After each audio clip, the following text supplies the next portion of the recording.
नमस्कार, आमी दीपान्विता आबारो एकटी रेसिपि निये हाजिर हलाम आपनादेर काछे। आजकेर रेसिपि सोया चिली। एटी बानानोर जोन्नो एकटी कड़ा निलाम एबं उनुने चापिये देওয়া हलो। ताते 1 चामच तेल ओ अनेकटा जल दिये बसानो हलो। 1 चामच नुनও ताते दिये दिয়েছিলাম। एरपर भालोभाবে ता मिशिয়ে নিয়ে ताते दुटो যখন সেখানে জলটা ফুটে গেল তখন 2 প্যাকেট আমি সোয়া চাংস তাতে ঢেলে দিয়েছিলাম। সোয়া চাংসটা ভালোভাবে ফুটে উঠলে 2-3 মিনিট পরে সোয়া চাংসটাকে হাই ফ্লেমে আপনাদের ফোটাতে হবে। 2-3 মিনিট বাদে সুইচ অফ করে দিয়ে সেটাকে ঠান্ডা হবার জন্য রেখে দিলাম। ঠান্ডা হয়ে যাবার পর একটা বাটি নিয়ে সোয়া চাংগুলোকে ভালোভাবে নিংড়ে নিংড়ে তার থেকে সমস্ত জল বার করে বাটির মধ্যে রাখলাম। এরপর 1 table spoon ginger garlic paste তাতে দিয়ে দিলাম। সিজওয়ান সসও দিলাম 1 টিস্পুন এবং 2 টেবিল স্পুন কর্নফ্লাওয়ার দেওয়া হলো।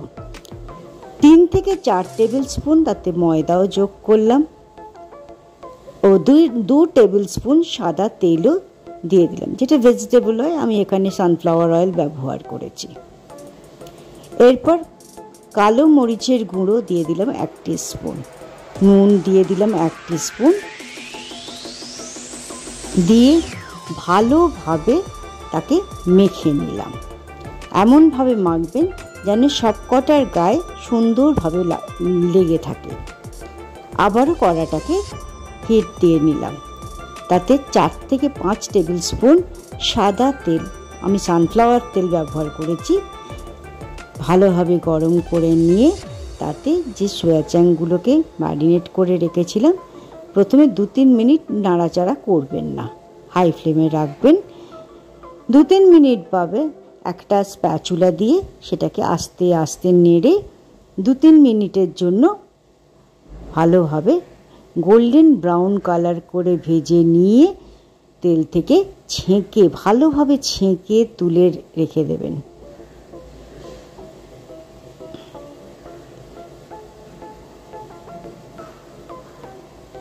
এরমভাবে সবকটা সোয়া চাংকেই ভালোভাবে ভেজে রেখে দেবেন।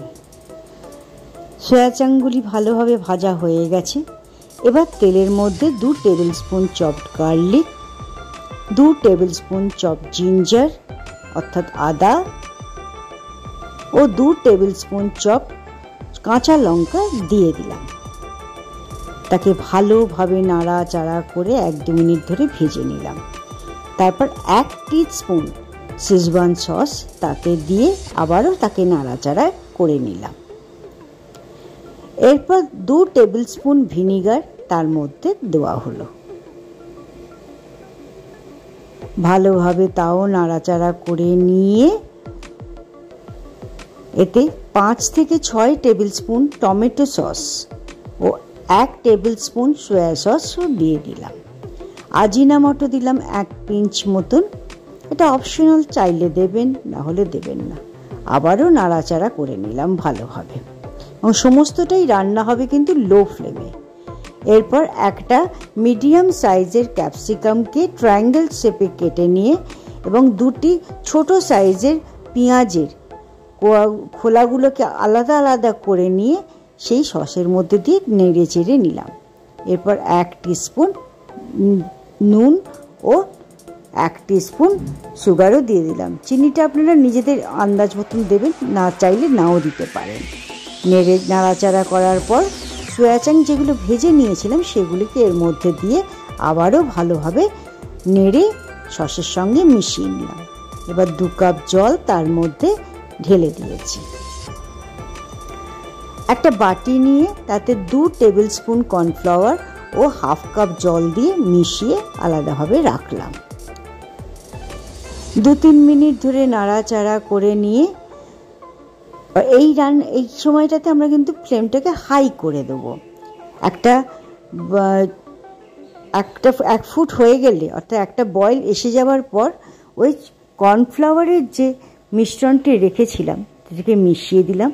যতক্ষণ পর্যন্ত আমাদের গ্রেভিটা গাঢ় না হয়ে আসছে, গাঢ় হয়ে গেলে সুইচ অফ করে একটু নাড়াচাড়া করে 2-3 মিনিট রেস্টে রেখে দেবেন। আপনাদের সয়া চিলি রেডি হয়ে গেল। খেয়ে বলবেন কেমন লাগলো, অবশ্যই রান্না করে দেখবেন।